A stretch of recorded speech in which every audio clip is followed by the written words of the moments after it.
Sobat Pikiran Rakyat, bersama saya Dr. Elvin Gunawan, spesialis kedokteran jiwa. Hari ini kita ketemu lagi di kanal Ruang Bicara Kita atau Rubik. Nah, kali ini kita masuk edisi keempat. Ada apa ya di edisi keempat? Yang pastinya akan membahas hal yang paling banyak dan menjadi trending di media sosial. Nah, bersama saya hari ini ada narasumber bernama siapa ya Kang ya? Yang ganteng nih dari tadi soalnya dia gelisah banget. Dia panik dok, aduh Dia panik. Kumaha sahanamina biasa dicaritakeun. Boleh, baik. Halo semuanya, perkenalkan nama saya Nadi Junianto, umur saya 24. Dompat, ya ampun Tuhan, beda satu dekade. Oke. Saat ini saya bekerja di salah satu instansi swasta pendidikan. Dan sebenarnya nggak terlalu baru-baru sih, kayak baru 5 bulanan. Tapi sebelumnya waktu lulus SMK udah mulai kerja juga sih. Oh, baru 5 bulan ya? Betul. 5 bulan ya? Ya. Kalau waktu lulus SMK sempat kerja di mana? Kalau waktu SMK karena dulu saya jurusan masak di fast food. Masak, di fast food. Ya. Berapa lama? Waktu itu di fast food kurang lebih 9 bulanan. 9 bulan, terus dari situ lanjut kemana? Dari situ berniat untuk banting setir. Karena udah saya mikirnya aduh pengen kerja di kantoran gitu kan. Kalau dulu sih pengen jadi white collar betul. worker. Kalau dulu tuh waktu SMK bergebu-gebu pengen kayaknya sekolah di SMK habis lulus langsung kerja. Bisa bantu perekonomian keluarga. Terus setelah terjun di lapangan kayaknya lebih enak kerja di kantoran deh. Jadi biasalah pikirannya agak kemana-mana, jadi ya udah pengen di kantor pengen lebih enak gitu kayaknya. Akhirnya decide buat lanjut kuliah gitu. Tapi ini jadi menjawab fenomena ya, katanya anak Gen Z ini kutu loncat. Iya. Pokoknya setiap ada opportunity yang lebih baik, caplok heula, kumangke. Iya. Nah, itu gimana sih sebenarnya, bener gak sih itu? Sebenarnya kalau misalkan di pekerjaan, kalau dari aku belum terlalu banyak perpindahannya karena emang dulu pertama kerja waktu lulus SMK. Habis itu kan langsung kuliah. Nah mungkin di saat kuliah kutu loncatnya tapi bukan di pekerjaan, lebih ke proker.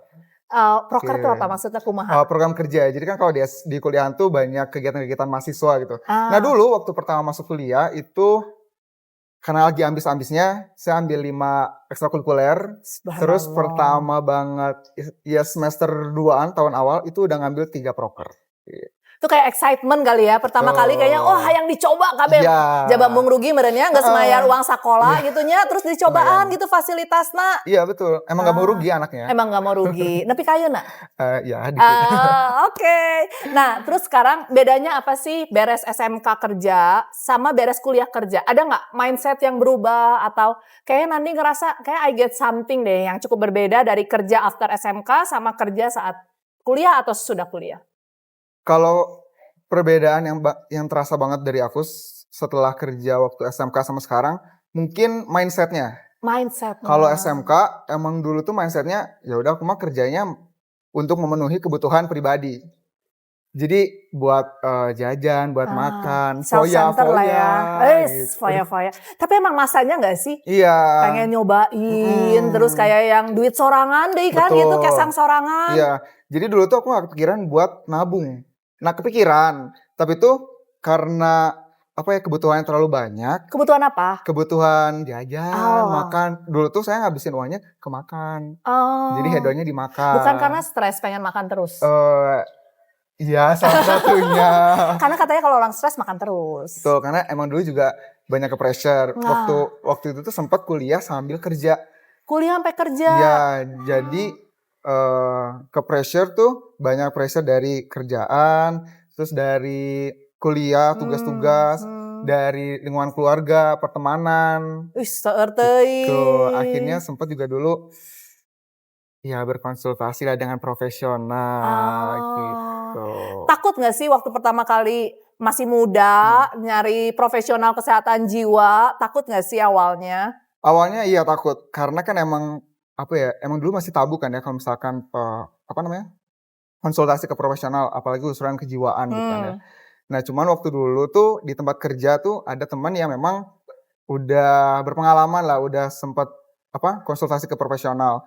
Terus aku cerita-cerita sama dia, terus gimana sih kayaknya aku juga butuh deh karena selama bekerja ini tuh banyak terhambat gitu, banyak hambat, banyak overthinking lah ya, biasa kayak gitu. Akhirnya nanya kira-kira ada rekomendasi nggak profesional yang memang bisa ngebantu permasalahan aku waktu itu. Setelah konsul merasa lebih baik? Apa yang berubah sebelum konsul dan sesudah konsul? Yang berubah tentunya dari segi kesehatan mental ya pastinya ya. Kalau dulu kan memang kalau waktu belum berobat tuh, hati tuh nggak tenang, kayak ada banyak yang ganjel gitu kan. Karena emang dulu tuh saya tipenya nggak yang cerita ke orang-orang, jadi menutup diri gitu loh. Dikepung sorangannya, dicepeng Betul. sorangan. Kalau ada apa-apa, ada masalah keluarga, temen tuh pasti di-keep sendiri, gitu. Sampai akhirnya waktu itu sempat lagi kerja mental breakdown. Meren iya nya, kalau dibilang pancina akhirnya modal oge nya. Betul, Saking seurna saking KB kan terlalu dimasukin banyaknya, semua, terus nggak bisa cerita ke Betul. siapapun. Akhirnya ya udahlah, decide karena udah punya uang sendiri juga, ya udah uang gaji itu aku pakai buat ketemu profesional untuk konsultasi. Dan akhirnya dapat pencerahan gitu. Dan waktu itu sih karena aku daftarnya ke psikiater sih, jadi langsung dikasih obat juga untuk membantu. Karena udah ada gangguan fungsi mungkin ya. Udah ada kapasitas diri yang menurun kali ya, Iya, dari betul. pola pikir, terus emosional mungkin ya. Iya, Jadi lebih senggol mood swing, bacok betul. biasana. Iya gitu. Oke. Habis Tadi itu aku nangkep dikit kayaknya Nan, ada proses di mana kamu pernah menjadi sandwich generation juga ya. Gimana sih perasaannya para sandwich generation ini? It's kind of privilege tapi nggak enak. Ya kebetulan yang aku rasain ini capek sih sebenarnya, karena Capek kan ya? dapat pressure-nya dari atas dari bawah gitu kan, dari POV orang tua kan, terus dari POV yang lain, dari generasi lainnya. Akhirnya yang aku yang di tengah-tengah gitu tuh susah membedakan mana yang memang yang benarnya tuh yang mana gitu, jadi nggak bisa ngebedain. Akhirnya ke diri lagi, overthinking lagi, jadi bingung decide pilihan yang mana. Aku mau nanya sebenarnya apa sih yang dirasain sama mungkin sesama sandwich generation ini kan suka bercerita ya. Apa sih yang kalian rasain gitu? Apa kalian merasa hidup ini nggak adil? Atau kalian ngerasa kayak hidup tuh kieu-kieu teuing gitunya, batur menang privilege gitu ya. Ketika kita lagi mencari uang dengan keringat, ada orang yang sedang berliburan mungkin gitu. Dengan nama besar ayah ibunya seakan-akan tidak adil gitu ya. Itu apa sih yang kalian rasain tuh melihat ketidakadilan ini? Sebenarnya ya beberapa kali aku pikiran kayak gitu, kayak misalnya kayak dunia itu sangat susah ya gitu. Dunia sangat susah ya. Sangat berat gitu kan ya. Cuman tuh balik lagi ke ke mindset aku, ke kepribadian aku, kayak aku kalau misalkan emang mau maju nggak bisa kalau misalkan harus ngelihat terlalu lingkungan gitu. Kan emang lingkungan sangat berpengaruh terhadap perkembangan diri kan. Dan memang waktu itu aku coba mengubah mindset, mencoba untuk bisa lebih berkembang lah gitu. Nggak terlalu ngelihat sekitaran, orang-orang lagi happy-happy, aku lagi susah-susah nyari kerja, lagi ya orang-orang liburan, aku harus ngelayanin customer, harus bikin produksi dan lain sebagainya. Karena aku juga punya tujuan, aku pengen ya someday aku bisa jadi orang yang lebih sukses gitu. Momen snapnya tuh apa sih? Kan ini kalau dari cerita Nandi tadi ada momen di mana satu titik kamu memang sangat mengkritisize apa yang terjadi dalam hidupmu, tapi bisa benar-benar turning back kayak yang aku harus memperjuangkan ini sendiri loh gitu. Aku nggak bisa depend ke orang lain, aku nggak bisa terus berkeluh kesah. Itu apa sih momennya? Momennya lebih ke waktu ini mungkin ya, aku memang walaupun aku nggak terlalu dekat sama orang tua, tapi kan kadang tuh orang tua suka cerita gitu tentang pengalaman dia di keluarganya, bagaimana keluarga aku waktu di antara keluarga besar itu kayak dikucilkan gitu karena ya teranak tirikan lah gitu. Itu menjadi salah satu trigger aku untuk bisa lebih berkembang untuk nunjukin ini keluarga yang kalian kucilkan tuh anak-anaknya itu pada sukses semua gitu loh. Gitu. And it happened. Ya. Dan akhirnya ya mereka juga ujung-ujungnya ya datang ke kita lagi lah. Ada butuhnya pasti dapat. Ternyata gitu ya. Iya. Emang itu yang namanya resilience kali ya. Semakin kamu semakin dari tempat tinggi bola itu dijatuhkan, dia harusnya membalnya bisa lebih tinggi kan gitu. Dan ternyata momennya marah tuh bisa jadi sehat juga ya Nan ya. Kayak yang aing keluarga orang dikir-kir teuing gitu nya. Jol bisa jadi sesuatu yang wow banget ya. Sama juga ya aku kuliah di tempat yang memang anak-anaknya ekonominya menengah ke atas lah gitu. Itu juga menjadi motivasi kayak tuh kayaknya aku bisa deh sesukses mereka gitu. Aku bisa someday anak-anakku bisa merasakan privilege yang sama kayak teman-teman aku saat ini. Kayak gitu. Apa yang membuat kamu nggak kayak Juliet ya? Kadang kan ada nih yang udah dapat kondisi kayak gitu terus kayak yang malah jadi iri hati, dengki. Tapi kamu bisa kayak, oh ini hidup gua. Mungkin kita berbeda tapi gua tetap ini gua gitu. Itu apa sih? Mungkin karena ya dulu terlalu banyak beban dan terlalu banyak dipikirin tuh jadi emang baliknya kan ke diri lagi kan. Jadi capek sendiri. Akhirnya jadi capek ya kalau hidup ngeluh terus ya. Betul. Makanya aku juga selain ngeluh ke diri sendiri terus dengerin keluh kesah orang lain juga ngeluh ke aku gitu jadi makin capek gitu kan. Jadi ya udah aku coba kembali lagi ke mindset. Mindset apa yang dilatih? Kan kamu ketemu psikiaternya cuma sekali ya, tapi momen growing kamu tuh bisa tumbuh terus tuh gimana? Ngelihat sekitar sih sebenarnya. Ngelihat sekitar. Betul. Jadi ya walaupun ke psikiater tuh ujung-ujungnya kan harus dari diri kita sendiri kan. You get it. Betul. Karena aku ngerasa ya psikiater tuh kayak memfasilitasi aja. Itu kembali lagi ke diri kamu bagaimana kamu bisa merubah mindset kamu, gimana kamu pengen lebih baik gitu, lebih sehat lagi. Kayaknya ya udah aku ngelihat semua hal itu jadi mencoba untuk terus berpikir positif gitu. Teman-teman aku juga pada bilang kalau aku tuh tipenya yang YOLO gitu loh. YOLO, you only live once, live once. Jadi aku mencoba untuk melihat segala sesuatu positif, untuk lebih menikmati hidup lebih nikmat gitu, nggak ada beban. YOLO ini membantu kamu nggak sih? Iya. Membantu banget ya. Sometimes iya. Jadi one day kayaknya aku harus meresepkan SSRI plus YOLO kali ya. YOLO. Supaya orang nggak mikirin tentang hidup orang lain terus kan. Terlalu overthinking juga kan nggak baik buat tubuh. Iya, apalagi tambah people pleaser kan. Iya betul. Tapi, dulu juga saya kayak gitu. Gimana caranya bisa moving? Karena people pleaser ini susah banget. Ketika dia berubah dari pola people pleaser, ada rasa bersalah kan kayak. Ini bener gak sih gue ngelakuin ini? Atau ini egosentris? Atau jangan-jangan gue narsisistik nih? Apa sih yang membuat kamu bisa, gila gue harus YOLO, gue harus set boundaries, gue harus hidup baik buat diri sendiri tuh? Karena ya itu, karena terlalu, aku udah mengalami banyak masalah lah gitu kan ya. Udah mencoba ngobrol sama orang, terus juga teman-teman juga pada bilang, Nan lu tuh terlalu people pleaser gitu. Kadang tuh sampai mengesampingkan kondisi kesehatan tubuh sendiri gitu. Sampai akhirnya ya semua diokein sama proker itu aku bilang aku 3 proker. Terus juga misalnya ada temen nih misalnya cutting kayak Nan mau nggak bantuin di proker ini? Terus kayak oke boleh gitu. Nah karena dari situ terus aku belajar kayaknya jadi people pleaser tuh memang menyenangkan hati orang lain tapi tuh kadang kita juga perlu melihat diri kita sendiri. Sebenarnya aku juga masih dalam proses untuk bisa fully nggak terlalu jadi people pleaser. Karena ya memang betul menjadi people pleaser keluar dari zona people pleaser itu susah banget. Susah banget sih. Betul.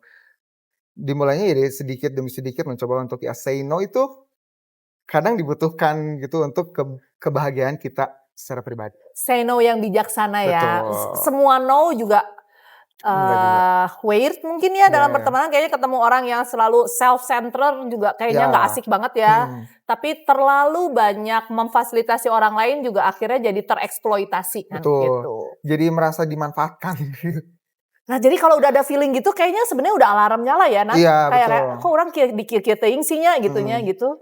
Terus sometimes kalau misalkan ada juga momen dimana ketika ini orang-orang tuh pada minta tolong ke aku nih. Catatnya kalau yang ngelihat muka orang langsung hayang minta tolong. Tapi ketika kita minta tolong ke dia nolak. Tapi atas seueur. Banyak. Banyak pisan yang kayak gitu ya. Jadi tuh kayak mikirnya kan ya kita menerima orang minta bantuan ke kita terus kita berniat untuk membantu mereka. Berharapnya suatu saat kita juga dibantu kalau misalnya kita punya kesulitan atau kita punya masalah, bisa dibantu sama orang yang dulunya pernah minta bantuan ke kita. Ekspektasi ya. Ekspektasi. Itu kayak ini ya, kayak apa? Petuah zaman dulu ya.